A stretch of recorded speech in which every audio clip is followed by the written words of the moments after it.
अस्सलाम वालेकुम फ्रेंड्स। मैं हूं मोहसिन रज़ा और आप लोग देख रहे हैं 24/7 टीचर्स ऑनलाइन। दोस्तों, क्लास चल रही है हमारी फाइनेंशियल मैनेजमेंट की और आज उस सीरीज़ का हमारा 18वां लेक्चर है। दोस्तों, मुझे उम्मीद है आप लोग मेरे लेक्चर से फाइनेंशियल मैनेजमेंट सीख रहे होंगे। दोस्तों, हमने पिछली क्लास के अंदर अपना एक टॉपिक ख़त्म किया था जिसको हमने modify internal rate of return कहा। दोस्तों, आज की क्लास में हम लोग बात शुरू करने वाले हैं अपनी कैपिटल रेशनिंग के ऊपर कि कैपिटल रेशनिंग होती क्या है, कैपिटल रेशनिंग हम करते क्यों हैं और कैपिटल रेशनिंग प्रोजेक्ट सिलेक्शन के अंदर हमें कैसे हेल्पफुल होती है। इन सारों सवालों के जवाब के लिए आप अगर मेरा आज का ये 18वां लेक्चर देखेंगे तो इंशाल्लाह आपको इन सारे सवालों के जवाब मिल जाएंगे।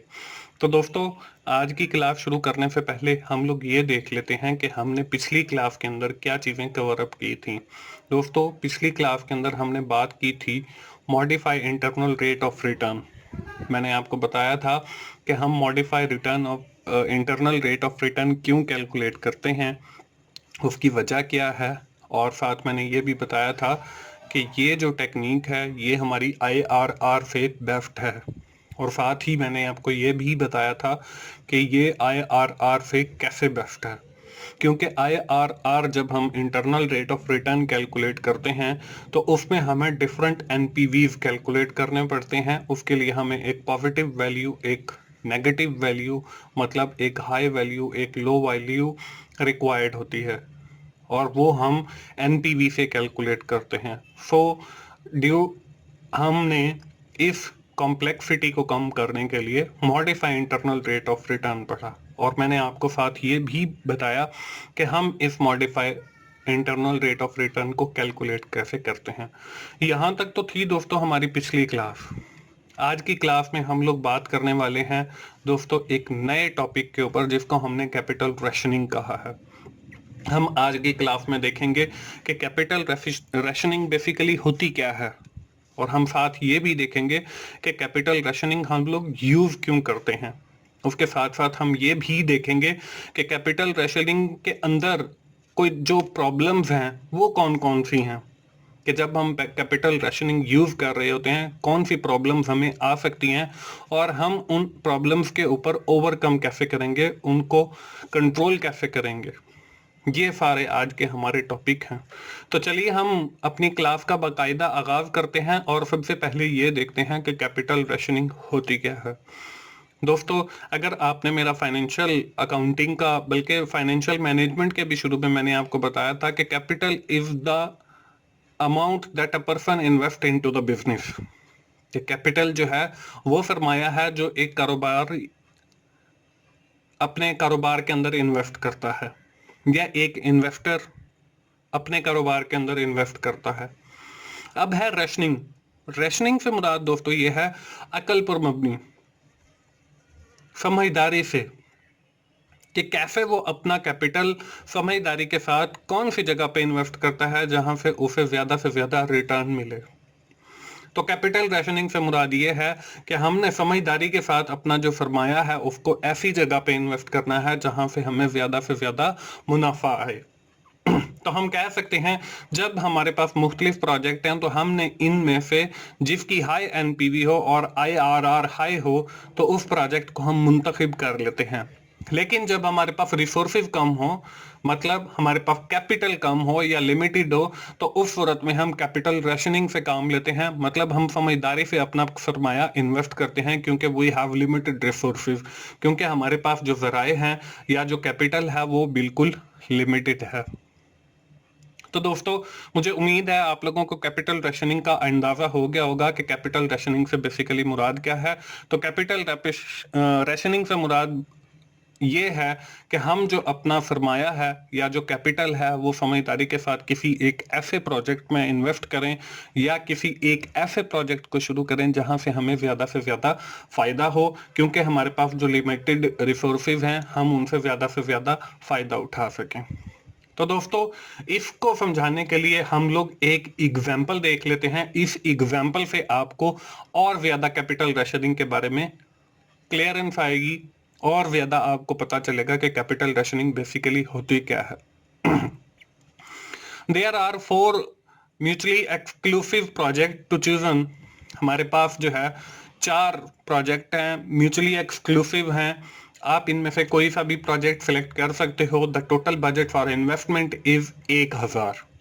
आपके पास सिर्फ 1000 है और आपने उस 1000 से इनमें से कोई प्रोजेक्ट सिलेक्ट करने हैं। इसमें प्रोजेक्ट ए, फिर इन्वेस्टमेंट है, फिर उसका IRR दिया हुआ है और फिर NPV दिया हुआ है, नेट प्रेजेंट वैल्यू दिया हुआ है। प्रोजेक्ट ए में जो इन्वेस्टमेंट है वो 200 की है, उसका IRR जो है वो 40% है और NPV 300 है। प्रोजेक्ट बी का इसी तरह इन्वेस्टमेंट 100 है, IRR जो है हमारे पास 40% है और NPV 300 है। इसी तरह प्रोजेक्ट सी की जो है हमारी इन्वेस्टमेंट जो है वो 300 है और IRR जो है वो हमारा 35% है और NPV 200 है। इसी तरह अगर हम आखिरी चौथे प्रोजेक्ट को देखते हैं तो इन्वेस्टमेंट जो है वो हमारी 800 है और IRR जो है वो हमारा 30% है और NPV जो है वो 600 है। अब रिक्वायरमेंट्स क्या हैं? विच 3 project you will chosen from the above 4 projects. हमने ऊपर वाले 4 प्रोजेक्ट्स में से कोई से 3 प्रोजेक्ट सिलेक्ट करने हैं। We can not pick all project because the budget constraint is 1000। अब देखें हमारे पास जो इन्वेस्टमेंट है, अगर हम इन चारों प्रोजेक्ट की इन्वेस्टमेंट को कैलकुलेट करें तो हमारे पास ये तकरीबन 1400 बनता है, लेकिन हमारे पास चूंकि 1000 मौजूद है तो that's why we have select only या pick only 3 project from the given project. इसमें से सिर्फ हम 3 प्रोजेक्ट सिलेक्ट करेंगे on the basis of rationing. Rational logic होगी उसके पीछे समझदारी होगी, उसके पीछे अकल पर मबनी हम फैसला करेंगे। तो चलिए हम लोग देखते हैं, इसके सॉल्यूशन की तरफ बढ़ते हैं। हमारे पास डिफरेंट ऑप्शंस मौजूद हैं फॉर सिलेक्शन। इसमें जो है हमारे पास ऑप्शन ए मौजूद, हमने ऑप्शन ए बनाई, उसके बाद ऑप्शन बी बनाई और ऑप्शन सी बनाई। इन ऑप्शंस में से हम किसी एक ऑप्शन को सिलेक्ट करेंगे। इसमें देखिए हमने सबसे पहले जो है वो प्रोजेक्ट लिखा, फिर इन्वेस्टमेंट और फिर IRR और फिर उसका NPV। अब देखें हमने जो है अगर हम ऑप्शन ए सिलेक्ट करते हैं तो उसके अंदर हमने 3 प्रोजेक्ट रखे हैं, उसमें हमारा ए है, बी है और सी है। इसी तरह अगर मैं ऑप्शन 2 की बात करूं, मतलब ऑप्शन बी की बात करूं, तो उसमें हमने सिर्फ 2 प्रोजेक्ट रखे हैं, उसमें हमारे पास ए है और डी प्रोजेक्ट है। इसी तरह अगर मैं ऑप्शन सी की बात करूं या प्रोजेक्ट 3 की बात करूं तो इसमें भी हमने 2 प्रोजेक्ट रखे हैं, उसमें हमारे पास प्रोजेक्ट बी है और प्रोजेक्ट डी है। दोस्तों अब हम लोग देख लेते हैं कि इनमें से हमने कौन सी ऑप्शन सिलेक्ट करनी है और कौन सी जो है हमारे लिए ज्यादा बेटर है। उसको कैलकुलेट करने के लिए हम ये देखेंगे कि हमारी हर ऑप्शन के अंदर इन्वेस्टमेंट कितनी है, उसका IRR जो है एवरेज कितना आ रहा है और उसकी जो नेट प्रेजेंट वैल्यू है वो कितनी आ रही है अगर हम वो इन्वेस्टमेंट करते हैं। तो अगर दोस्तों हम ऑप्शन ए की बात करते हैं तो ऑप्शन ए का देखें, आपके पास जो टोटल इन्वेस्टमेंट है वो 600 आ रहा है। बिल्कुल आइडियल है क्योंकि आपके पास जो टोटल इन्वेस्टमेंट है वो 1000 की है। अब अगर हम IRR को देखें तो वो एवरेज हमने सिंपल निकाली हुई है, मतलब 40 40 35 को हमने सबको जमा करके उसको डिवाइड कर दिया 3 पे, तो 38% जो है हमारे पास IRR की एवरेज आ गई। इसी तरह अगर हम बात करते हैं NPV की तो हमने 300 प्लस 300 प्लस 200, हमारे पास 800 जो है वो NPV मतलब नेट प्रेजेंट वैल्यू आ गई।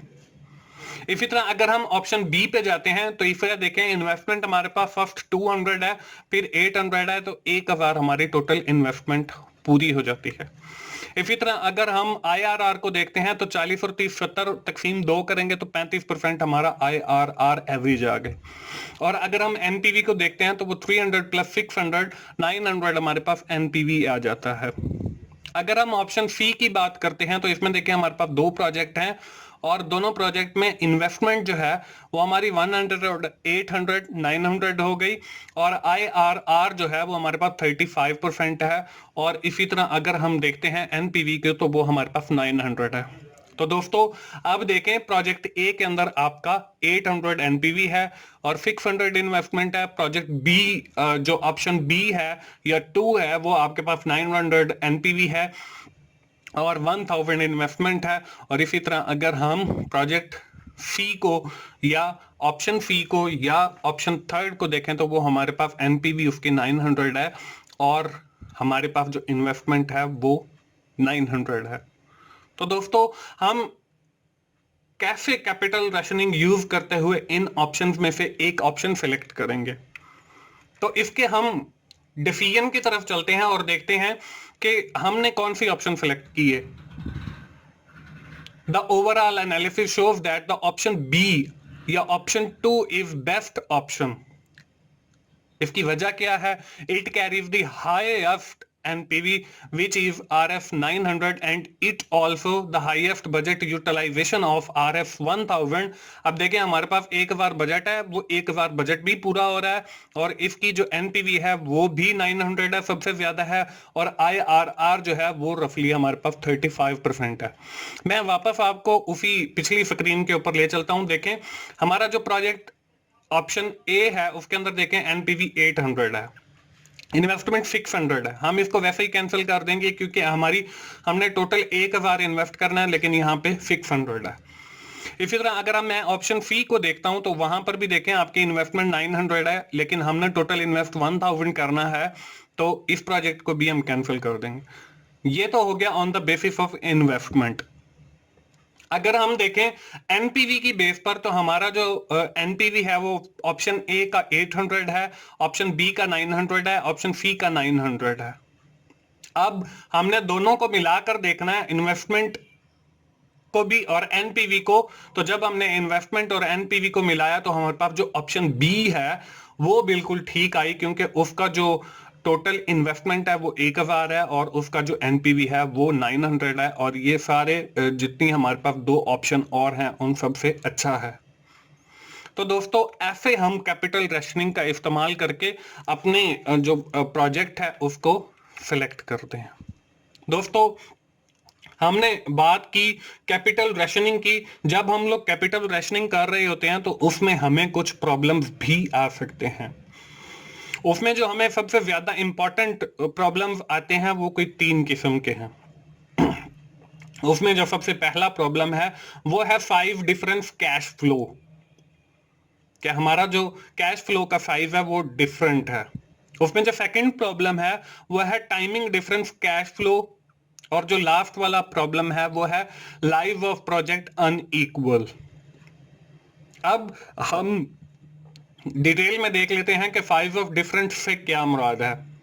जब हमारा कैश फ्लो जो है मुख्तलिफ हो, कैपिटल रैशनिंग में प्रॉब्लम हो सकता है। मतलब ये कि आपने 2 प्रोजेक्ट लिए, एक प्रोजेक्ट के अंदर जो आपका कैश फ्लो है वो है 100 फर्स्ट ईयर के लिए, सेकंड ईयर के लिए भी 100 है, थर्ड ईयर के लिए भी 100 है। आपने जो दूसरा प्रोजेक्ट लिया है उसमें जो आपका फर्स्ट ईयर का कैश फ्लो है वो तो 100 है, लेकिन सेकंड ईयर में वो 200 है, फिर थर्ड ईयर के अंदर वो 300 है। तो दिस इज कॉल्ड 5 डिफरेंस। आपका जो कैश फ्लो का साइज है वो डिफर कर रहा है। उसके बाद आपका टाइमिंग डिफरेंस है। अब जब हमारा कैश फ्लो और हमारा जो टाइम है वो डिफर करेगा तो उससे हमारा जो कैपिटल रैशनिंग है उसमें मसला आ सकता है। अब टाइमिंग डिफरेंस क्या है कि हमने जो एक प्रोजेक्ट लिया है उसकी जो यूजफुल लाइफ है या जो उसकी हमने लाइफ कंसीडर किया that is equal to 5 year, कि वो 5 ईयर का प्रोजेक्ट है, लेकिन हमने जो प्रोजेक्ट बी लिया है उसकी जो लाइफ है या जो उसका नंबर ऑफ ईयर्स हैं वो 4 हैं। तो ये आपका टाइमिंग डिफरेंस बन जाएगा और कैश फ्लो का भी डिफरेंस आएगा उस सूरत में। तो जब कैश फ्लो का और टाइमिंग का इकट्ठे आपका डिफरेंस आएगा तो उस सूरत में भी कैपिटल रैशनिंग में प्रॉब्लम हो सकता है। और लास्ट में दोस्तों हमारे पास बचता है लाइफ ऑफ प्रोजेक्ट अनइक्वल, कि उसकी जो लाइफ है वो अनइक्वल है, बराबर नहीं है। ये बिल्कुल वैसे ही है जैसे हमने टाइमिंग की बात की कि आपके पास एक 5 ईयर का है, एक 4 ईयर का है, दूसरा आपके पास 3 ईयर का है, and now you have to select the which one project is better for you. Then आपकी जो कैपिटल रैशनिंग है उसमें प्रॉब्लम आ सकता है। तो दोस्तों ये वो 3 प्रॉब्लम है जिसमें 5 डिफरेंस है, टाइमिंग डिफरेंस है और लाइफ ऑफ द प्रोजेक्ट जो है वो डिफरेंस है। इसकी वजह से आपकी कैपिटल रैशनिंग के अंदर प्रॉब्लम आ सकता है।